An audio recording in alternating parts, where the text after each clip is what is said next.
Hello everyone. Welcome to Nightmare Horrors. Thank you for joining us for another episode of true scary horror stories to help you relax and fall asleep. I know this story is meant to help you fall asleep, but before that, please make sure you like the video and subscribe. Without further ado, let's dive right in. Lay back, relax, and enjoy. Imagine this. You're alone on a sprawling ranch in rural Texas, surrounded by miles of empty fields. The only sound is the low whistle of the wind and the distant creak of the barn door. But then you see them. Lights, flickering, floating, moving through the field in an unnatural rhythm. You tell yourself it's your imagination, or maybe a trick of the weather. But the lights are getting closer. This is the story of Jacob, a quiet teenager left alone on his family's ranch for the weekend. What started as an uneventful evening turned into a night he would never forget. Stay with me, because by the end of this tale, you'll think twice before staying home alone in the middle of nowhere. Jacob's family ranch stretched across hundreds of acres in central Texas, miles away from the nearest neighbor. The main house was an old but sturdy two-story farmhouse, painted white and trimmed with weathered green shutters. It sat on a slight hill overlooking vast fields and an ancient barn that had stood for nearly a century. Jacob was a 16-year-old who had lived on the ranch his entire life. He was used to the isolation, the long, quiet nights, and the occasional eerie sound of coyotes howling in the distance. He'd never been afraid of the dark or the solitude. It was just part of life out here. This weekend, his parents had gone to visit family in Dallas, leaving Jacob to look after the property. It wasn't the first time he'd been left alone, but something about this particular weekend felt different. The evening began like any other. Jacob finished his chores, feeding the animals, checking the fences, and locking up the barn. Just as the sun began to dip below the horizon, he noticed the sky was unusually cloudy and the wind had a sharp bite to it, the kind of wind that made the old barn creak and the shutters rattle. As Jacob headed back to the house, he glanced toward the fields. For a moment, he thought he saw a faint glow in the distance, but when he blinked, it was gone. He chalked it up to the fading light and went inside. Inside, the house was warm and quiet. Jacob settled into the living room with a plate of leftover barbecue. The family dog, Rusty, curled up at his feet. He flipped through channels on the old TV, eventually settling on a football game. The hours passed uneventfully until a sharp thud broke the silence. Rusty perked up, his ears alert, and let out a low growl. Jacob muted the TV and listened. The sound came again, a rhythmic tapping, almost like footsteps on the porch. He grabbed a flashlight and walked cautiously to the window. Outside, the wind was stronger now, swaying the trees and rustling the tall grass. But the porch was empty. Jacob exhaled, convinced it was just the wind. But as he turned back, his phone buzzed with a text message. It was from his dad. "Don't forget to lock the barn." Jacob frowned. He was sure he'd already locked it. With the flashlight in hand, Jacob stepped outside. The night was darker than he expected, the heavy clouds obscuring the moon. As he approached the barn, he saw them again. Faint, bluish lights in the middle of the field. This time, they didn't disappear. They moved in a slow, deliberate pattern, like they were circling something. Jacob felt a chill run down his spine, but he forced himself to look away, focusing on the barn. The door was slightly ajar, swinging gently in the wind. He stepped inside and checked the latch. It was broken. As he examined it, a sound echoed from the back of the barn, a soft, shuffling noise. "Hello," Jacob called out, his voice trembling. No response, just the creak of the barn and the distant whistle of the wind. He shined the flashlight toward the noise, but saw nothing. Deciding not to linger, he secured the door with a piece of rope and hurried back to the house. Back inside, Jacob locked the doors and tried to shake off the unease. He told himself the lights were just fireflies or a strange reflection. But Rusty wouldn't settle. The dog paced the room, growling softly at the windows. Then the power went out. Jacob froze, his heart pounding. The only light came from the flashlight on the coffee table. He grabbed it and checked the circuit breaker, but everything seemed fine. When he returned to the living room, his blood ran cold. The lights were closer now, hovering just beyond the fence line. And then came the knock. Jacob ignored the knocking, retreating to the basement, where his dad kept an old rifle. As he descended the stairs, he noticed strange scratches on the walls, long and deep, as if something had tried to claw its way out. At the bottom, he found a door he didn't recognize. It was partially hidden behind old furniture and covered in dust, but it looked wrong. The wood was warped and the handle was covered in rust. He tried to open it, but it wouldn't budge. From behind the door came a faint sound, whispering. Jacob bolted upstairs, but the lights were no longer outside. They were in the house. They flickered in and out, casting long, unnatural shadows on the walls. The whispers grew louder, more frantic, filling the air with an almost deafening hum. Rusty barked wildly, then suddenly went silent. Jacob backed into a corner, clutching the rifle, as a shadowy figure emerged from the hallway. It was tall and thin, its face obscured by the glow. In a desperate move, Jacob fired the rifle. The figure vanished, and the lights dimmed. He grabbed Rusty and ran outside, heading for the old storm shelter at the edge of the property. Inside, he waited, listening to the sounds of the wind and the faint hum of the lights until they finally faded. When Jacob's parents returned, they didn't believe his story. But weeks later, Jacob found an old newspaper article about the ranch. It described strange disappearances and mysterious lights that had plagued the area for decades. On the back of the article was a note, written in shaky handwriting. "They'll come back for you." What do you think the lights were? Were they trying to harm Jacob or warn him? Have you ever experienced something strange, something you couldn't explain? Share your stories in the comments below. I'd love to hear them. Out here in Texas, the land holds secrets. Secrets you might not want to uncover. So if you ever find yourself alone in the middle of nowhere and see lights in the distance, don't go outside. If this story kept you on edge, like, share, and subscribe for more terrifying tales. And remember, some mysteries are better left unsolved. What would you do if you were completely alone in the middle of a Texas storm and someone or something was trying to get in?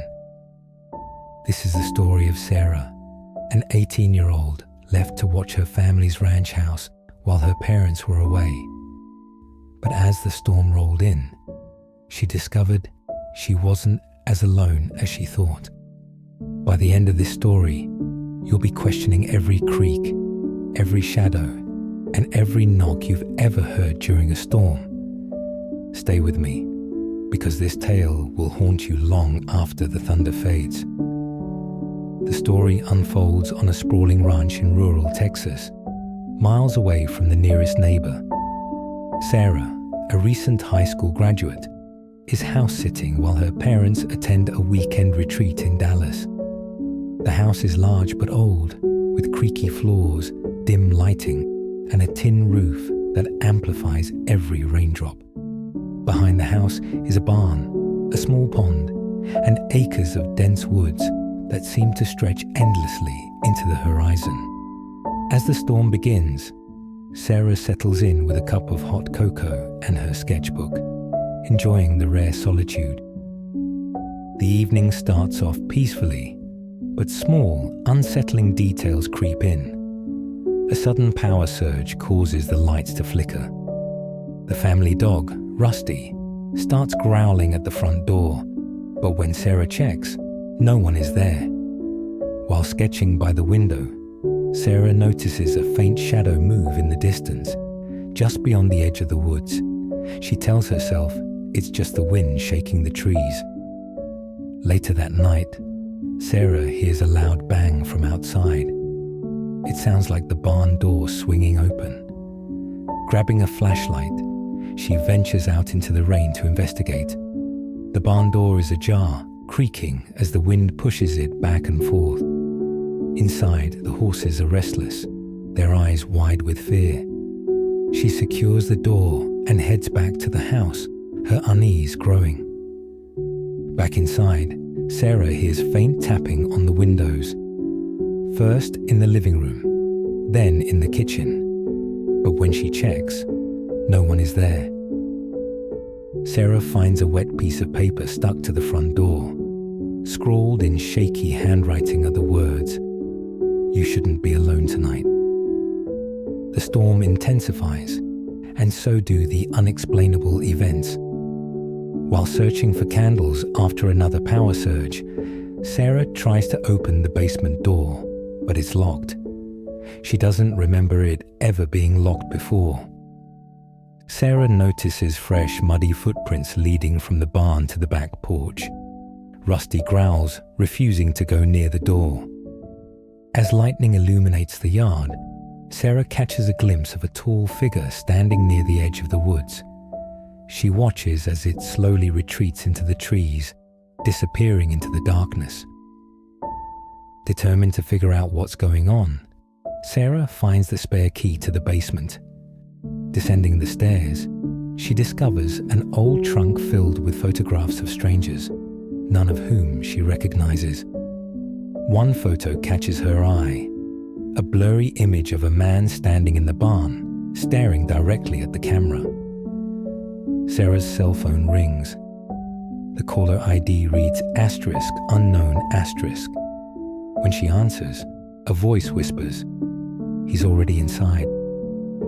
Panicking, Sarah runs to the living room, only to find the back door wide open.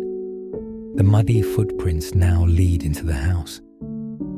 Hiding in the pantry, Sarah hears heavy footsteps moving through the kitchen.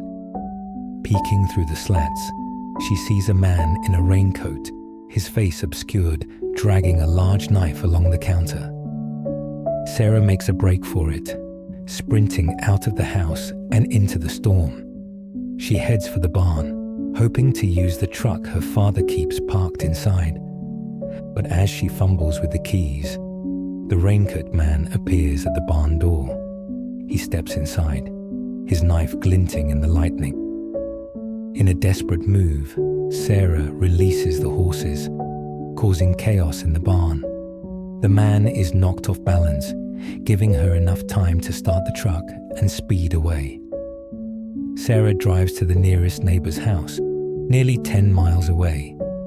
The neighbors call the police, but when officers arrive at the ranch, there's no sign of the intruder. The muddy footprints, the photographs, even the note on the door, all gone. Sarah's parents return the next day, dismissing her story as a bad dream. But Sarah knows what she saw. Weeks later, while cleaning the barn, Sarah finds a new photograph tucked under the saddle of her father's horse. It's a picture of her, taken from outside the living room window. On the back, a message reads, "Next time, you won't run." What would you have done in Sarah's place? Would you have stayed to fight or risk running into the storm? Have you ever experienced something similar?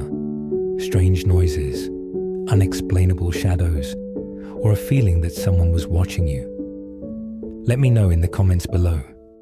I'd love to hear your thoughts about who or what was haunting Sarah that night. They say storms wash away all evidence, but sometimes they bring something with them. The next time you hear tapping at your window during a storm, think carefully before you look outside. If you enjoyed this story, hit like, share it with your friends, and subscribe for more terrifying tales. And remember, some shadows never truly disappear. Imagine this. You're alone, in a house miles from anyone, surrounded by nothing but endless fields and the sound of the wind. But then, in the middle of the night, you realize the whispers you've been hearing aren't in your head. This is the story of Luke, a young man staying in his uncle's farmhouse to get away from city life, only to discover that some secrets buried in the Texas plains refuse to stay silent. By the end of this story, you'll think twice before answering the whispers in the wind. Luke, a 24-year-old freelance writer, heads to his uncle's secluded farmhouse in West Texas to finish his first novel. The house sits on a sprawling property surrounded by fields of tall grass that sway like ocean waves in the constant wind. The nearest neighbor is over 5 miles away, and the isolation is both comforting and unnerving. The farmhouse is old but sturdy, with creaky wooden floors, a storm cellar, and an attic Luke is told never to enter. Luke notices claw-like scratches on the cellar door, but assumes they're from a raccoon or some other animal.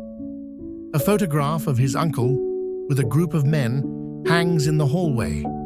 All but one man are smiling. The odd man has a blurred, unrecognizable face. The wind never stops.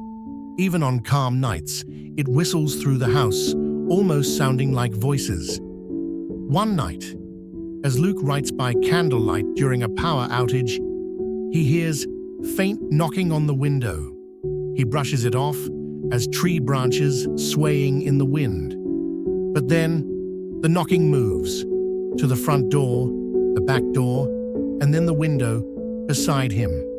When he looks, there's no one there. Luke begins hearing whispers at night, faint but unmistakable. They come from outside, growing louder near the storm cellar. Objects in the house start shifting. A chair moves slightly when Luke isn't looking. His notebook disappears, only to reappear hours later, open to a blank page with the words, "Listen to the wind." While investigating a loud bang upstairs, Luke notices the attic door is ajar, though his uncle swore it was always locked. Inside, he finds a single rocking chair, gently swaying on its own, and a mirror covered in a sheet. As the whispers grow more persistent, Luke follows them to the storm cellar.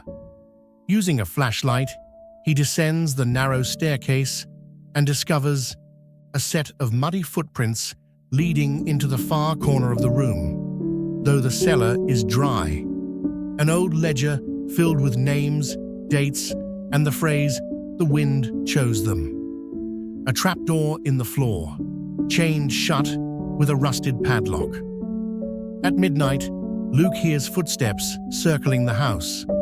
Rustling in the tall grass outside grows louder, and the whispers turn into low, guttural murmurs. A Polaroid camera he found in the attic takes a picture on its own. When he develops it, the image shows the storm cellar door open and a shadowy figure standing inside. The chain on the trapdoor in the cellar snaps in the middle of the night. Luke finds it wide open, revealing a dark tunnel leading into the earth. Unable to ignore the whispers any longer, Luke descends into the tunnel armed with a flashlight and a crowbar. The walls are lined with old wooden planks, scratched with words like leave, sacrifice, and chosen. At the end of the tunnel, he finds a circular chamber with dozens of candles, all flickering despite the lack of wind. In the center is a large wooden box, its lid slightly ajar. Inside the box is a mirror, but instead of his reflection, Luke sees his uncle standing behind him, whispering, "You shouldn't have come here." When Luke turns around, no one is there, but the whispers grow deafening, surrounding him. The candles extinguish all at once. Luke runs back through the tunnel, chased by shadowy figures that seem to emerge from the walls. He barely makes it out of the cellar and slams the door shut. The house begins to shake as the wind outside turns into a full-blown storm. Luke grabs his keys and drives away, leaving the house behind. When Luke returns with the sheriff the next day, the farmhouse is gone. All that's left is an empty foundation and the storm cellar door, sealed shut with a new chain. Back in his apartment weeks later, Luke hears the wind whisper his name as he sleeps. On his desk, a Polaroid sits, showing him walking into the tunnel. What do you think was buried beneath the Texas plains? Was it something supernatural? Or was Luke's uncle hiding a terrible secret? And if you heard whispers in the wind, would you follow them or run the other way? Let me know in the comments. I'd love to hear your theories. The wind carries stories, secrets, and warnings.